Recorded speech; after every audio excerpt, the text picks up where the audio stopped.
இந்த தலைநகரம் படத்தில் வடிவேலுவோட காமெடி ஒன்று இருக்கும். வடிவேலு நான் சென்னைக்கு போய் பெரிய ஆளாக போகிறேன் அப்படின்னு சொல்கிற போது அவங்க அப்பா ஒரு பொட்டியை எடுத்து கொடுப்பாரு.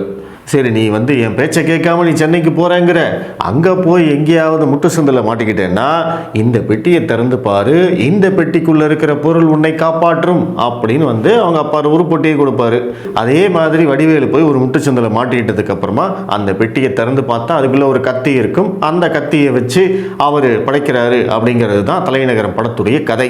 எதுக்குங்க இந்த கதையெல்லாம் இப்போ சொல்கிறீங்க அப்படின்னா, அந்த படத்தில் அந்த அப்பாருவா இருக்காரு இல்லையா, அதுதான் கருணாநிதி. வடிவேலு கேரக்டர் தான் ஸ்டாலின் அவர்கள். இப்போ ஸ்டாலின் அவர்களுக்கு எப்பெல்லாம் பிரச்சனை வருதோ அப்போ அவங்க அப்பா ஒரு பொட்டியை கொடுத்துட்டு போயிருக்காரு. அந்த பெட்டிக்குள்ள என்ன இருக்கு?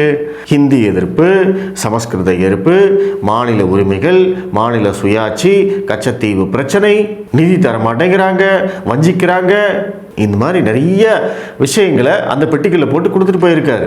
ஸ்டாலின் அவர்களும் திமுக ஆட்சி எப்பவெல்லாம் போய் முட்டுச்சந்தில் மாட்டிக்குதோ, எப்பவெல்லாம் ஆட்சி மேலே அதிகமாக விமர்சனம் வருதோ, எப்பவெல்லாம் இவங்க ஆட்சிக்கு எதிரான விமர்சனங்களை திசை திருப்பணும் அப்படின்னு நினைக்கிறாங்களோ, அப்போவெல்லாம் உடனடியாக அந்த பெட்டியை திறந்து கையில் கிடைக்கிற ஒரு விஷயத்தை எடுத்து வச்சு உடனே பிரச்சாரம் பண்ண ஆரம்பிச்சிருவார். இதை இவங்க தொடர்ச்சியாக பண்ணிக்கிட்டே இருக்காங்க. 50 வருஷமா இதுதான் திமுகவுடைய அரசியல். பிராமண எதிர்ப்பு, இந்தி மொழி எதிர்ப்பு, வடமாநில எதிர்ப்பு, பிரிவினைவாதம், மாநில சுயாட்சி ரொட்டேஷன்ல வரும்.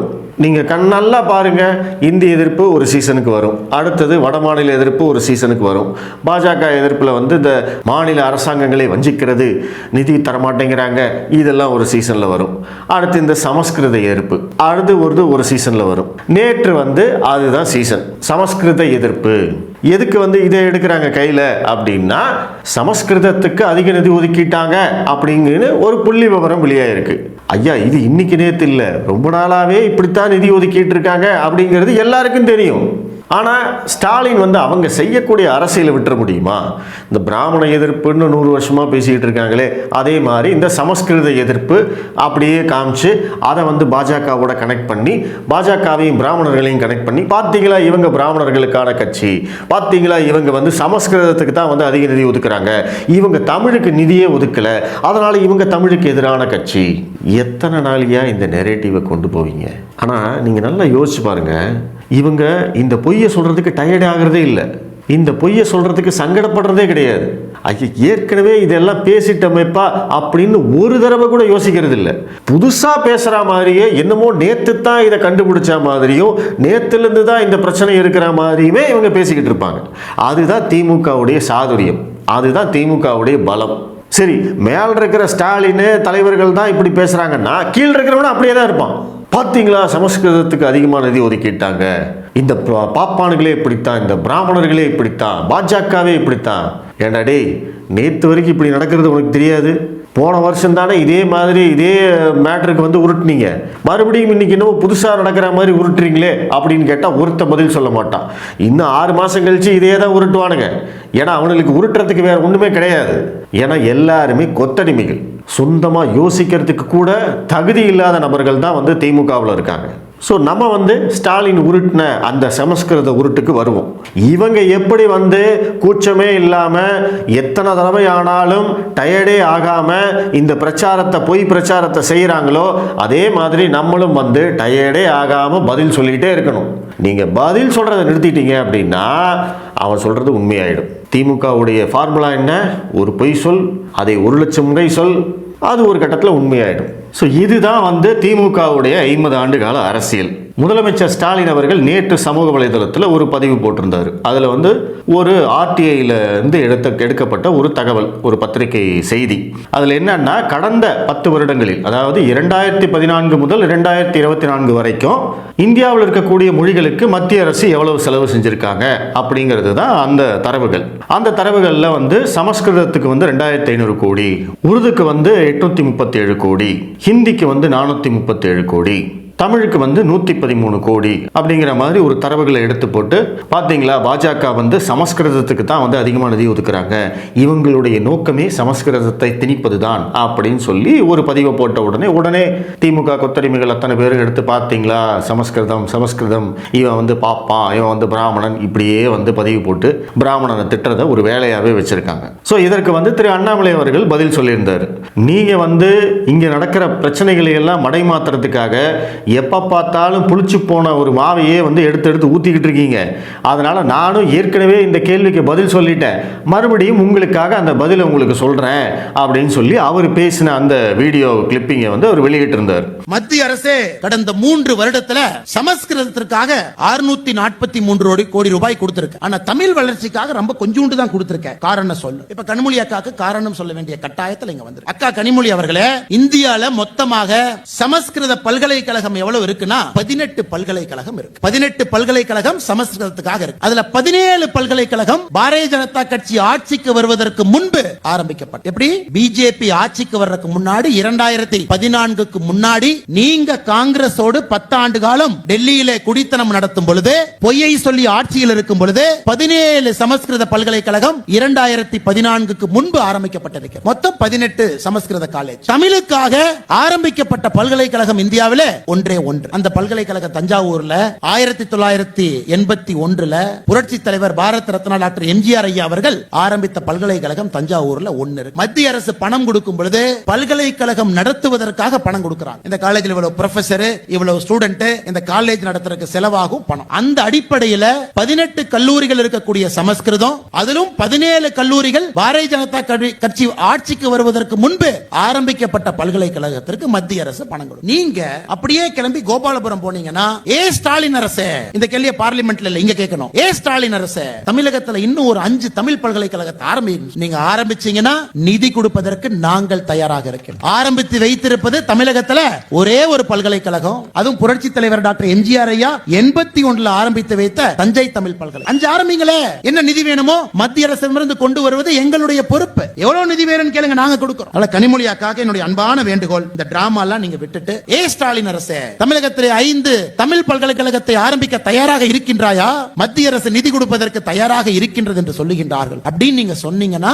நீங்க உண்மையாலுமே மக்கள் பிரதிநிதி என்ற அர்த்தம். சமஸ்கிருத மொழிக்கு 2300 கோடி வந்து நிதி ஒதுக்கி இருக்காங்களா அப்படின்னா, முதல்ல வந்து இது வந்து மொழிக்கான நிதியே கிடையாது. மொழி, சமஸ்கிருத மொழி, ஹிந்தி மொழி, உருது மொழி, தமிழ் மொழி அப்படிங்கிற நிதியே கிடையாது. இது வந்து பல்கலைக்கழகங்களுக்கான நிதி. இந்தியாவில் 18 சமஸ்கிருத பல்கலைக்கழகங்கள் இருக்கு. அதுல 17 காங்கிரஸ் ஆட்சி காலத்தில் வந்தது. அதுலேயும் வந்து முக்கியமாக 1950, 60, 70களில் வந்து இந்த சமஸ்கிருத பல்கலைக்கழகங்களை காங்கிரஸ் ஆட்சி காலத்தில் கொண்டு வந்திருக்காங்க. அந்த காலகட்டத்தில் பாஜகவே கிடையாது.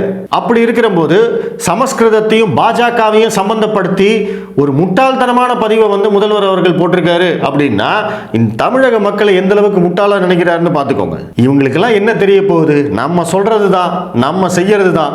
இவர் இந்த மாதிரி பதிவு போட்ட உடனே நேற்று அத்தனை டிவி சேனல்லையும் வந்து இதை பத்தின விவாதம். இந்த பத்திரிகை ஊடகங்கள் எவ்வளவு முட்டாள்தனமா இருக்காங்க. இதே பிரச்சனைக்கு ஏற்கனவே விவாதம் நடத்தியிருக்கானுங்க. இதே பிரச்சனைக்கு ஏற்கனவே பாஜக பதிலும் சொல்லியிருக்காங்க. ஆனாலும் மறுபடியும் புதுசா கேட்கிற மாதிரியே இந்த ஊடகங்களும் கேள்வி கேட்குது. ஏன்னா அவங்களும் திமுக கொத்தடிமைகள் தானே. இந்த தரவுகள்லயே 2014 இருந்து 2024 வரைக்கும் எடுத்து போட்டிருக்காங்கல்ல.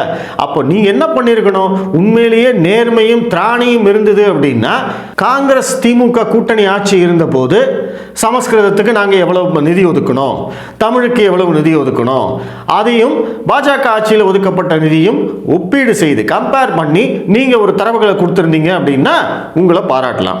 ஏன் அதை பத்தி பேசவே மாட்டேங்கிறீங்க? ஏன்னா அதை பேசினா இவங்களுடைய வண்டவாளம் தெரிஞ்சு போயிடும் மக்களுக்கு. ஏன்னா காங்கிரஸ் ஆட்சி காலத்திலையும் சமஸ்கிருதத்துக்கு அதிக நிதி ஒதுக்கப்பட்டிருக்கிறது. அதற்கு மிக முக்கியமான காரணம் நான் சொன்ன மாதிரி அந்த பல்கலைக்கழகங்களுக்குத்தான் நிதி. சமஸ்கிருத பல்கலைக்கழகம் 18 இருக்கு, உருது பல்கலைக்கழகம் இருக்கு, ஹிந்தி பல்கலைக்கழகம் இருக்கு, தமிழ் பல்கலைக்கழகம் இருக்கு. ஒரு தமிழ் பல்கலைக்கழகம் மட்டும்தான் இருக்கு. அதற்கு 113 கோடி மத்திய அரசு ஒதுக்கி இருக்காங்க. 18 சமஸ்கிருத பல்கலைக்கழகம் இருக்கு, அதற்கு 2300 கோடி ஒதுக்கி இருக்காங்க. அந்த 18 சமஸ்கிருத பல்கலைக்கழகங்கள்ல கிட்டத்தட்ட வந்து ஒரு 10,000 20,000 பேர் படிக்கிறாங்க. அப்ப அவங்களுக்கு நிதி ஒதுக்க வேண்டாமா?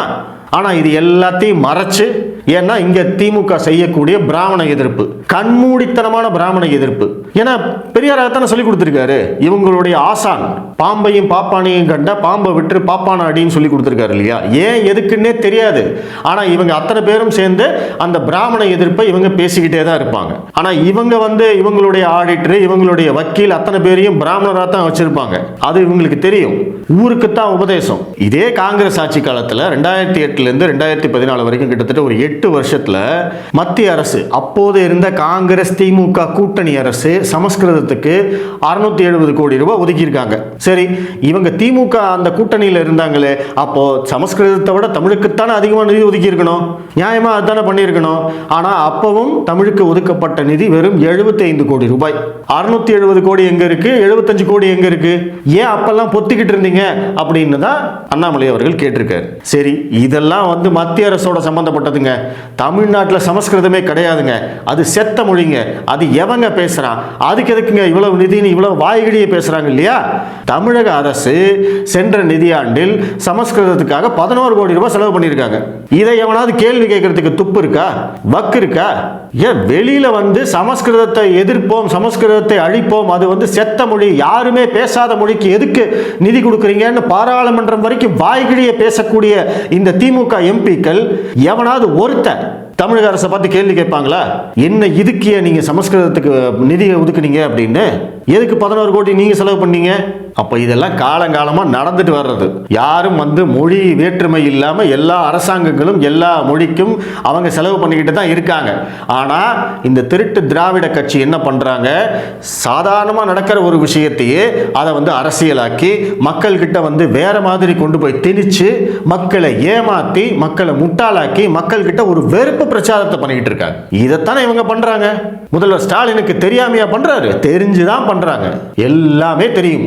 இதை பத்தி பேசுற யாருக்கிட்டையாவது போயிட்டு காங்கிரஸ் ஆட்சி காலத்துல சமஸ்கிருதம் தமிழ் எவ்வளவு நிதி ஒதுக்கினீங்க ஒப்பீடு செஞ்சு காட்டுங்க, பதில் சொல்ல மாட்டான். இந்த ஊடகங்கள் அதை எடுத்து விவாதம் பண்றாங்களே, அவனுக்கு தெரியாதா? இதே மாதிரி விவாதத்தை நம்ம பண்ணியிருக்கோமே, மறுபடியும் அதையே பண்றோமே, மக்கள் நம்மளை பத்தி என்ன நினைப்பான்னு அவனுக்கு அக்கறை இருந்தது அப்படின்னா அவங்க அப்படிலாம் பண்ணுவாங்களா? அதனால தான் நான் முன்னாடியே சொன்னேன், இந்த வடிவேலு காமெடி மாதிரி ஸ்டாலின்கிட்ட ஒரு பொட்டி இருக்கு, அந்த பொட்டிக்குள்ள இருந்து இப்போ சமஸ்கிருதம் வந்துருச்சா, அடுத்தது கொஞ்ச நாள்ல மாநில உரிமை, மாநில சுயாட்சின்னு ஒரு வாரம் ஓட்டுவாங்க. அதுக்கு மறுபடியும் விவாதம் வைப்பான் டிவிக்காரன். அதுக்கப்புறம் இந்தி திணிப்பு அப்படின்னு ஏதாவது வட மாநிலத்தில் ரயில்வே ஸ்டேஷன் பொட்டியில் இந்தியில் மட்டும்தான் இருந்தது, எனக்கு விமான நிலையத்தில் ஒருத்தர் இந்தியில் மட்டும்தான் பேசினான்னு கனிமொழி, வெங்கடேசன் அந்த மாதிரி யாராவது ஒருத்தர் அப்படியே ட்வீட் போடுவாங்க. அதை வச்சு ஒரு 2 நாள் ஓட்டுவாங்க, இந்தி திணிப்பு அப்படின்னு சொல்லிட்டு. அடுத்தது நிதி பத்தலை, நிதி கொடுக்கல, நிதியை கொடுக்க மாட்டேங்கிறாங்க அப்படின்னு முதல்வர் எங்கேயாவது பேசுவார், அதை வச்சு உடனே 2 நாள். இதையே பொடப்பா வச்சிருக்காங்க அப்படின்னா மக்களாகி நீங்கள் தான் புரிஞ்சுக்கணும், இவங்க எந்த அளவுக்கு மக்களை முட்டாள நினைக்கிறாங்க அப்படின்னு. நம்ம தான் கேள்வி கேட்கணும், இந்த உண்மைகளை நம்ம தெரிஞ்சுக்கணும். திமுகவோ இல்ல பாஜகவோ இல்ல மற்ற கட்சிகளோ அரசியலுக்காக பொய் சொல்றது அப்படிங்கிறது இயல்பு. அரசியல் கட்சிகள் கண்டிப்பா பொய் சொல்லுவாங்க. ஆனா அந்த பொய்கள் ஒரு தடவை உடைக்கப்பட்ட பிறகு அதை பத்தி மறுபடியும் பேசணுமா? ஆனா இவங்க பேசுறாங்களா? எத்தனை தடவை இதையே திரும்ப திரும்ப திரும்ப பேசி மக்கள் மனசுல ஒரு வெறுப்பை விதைக்கிறாங்க அப்படிங்கிறத பாருங்க.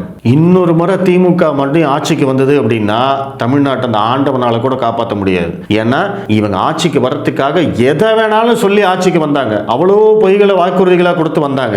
இன்னைக்கு ஆட்சிக்கு வந்ததுக்கு அப்புறமும் பொய்களை தவிர வேற எதையுமே சொல்றது இல்ல. இந்தியாவிலேயே நம்பர் 1 பொய் சொல்லும் முதல்வர் தமிழக முதல்வர் ஸ்டாலின் அவர்கள் தான். அந்த பட்டத்தை வேணா அவருக்கு தாராளமாக கொடுக்கலாம், அவ்வளவு பொய் சொல்றாரு. நேஷனல் மீடியா வரைக்கும் நேற்று கிழிச்சிட்டாங்க, தமிழக முதல்வர் தமிழக மக்களை தவறாக வழி நடத்துகிறார் அப்படின்னு அவங்க போட்டாங்க. ஏன்னா அதான் உண்மை. காங்கிரஸ் ஆட்சி காலத்தில் என்ன நடந்ததோ அதே மாதிரி தான் இன்னைக்கு இங்கேயும் நடந்துகிட்டு இருக்கு.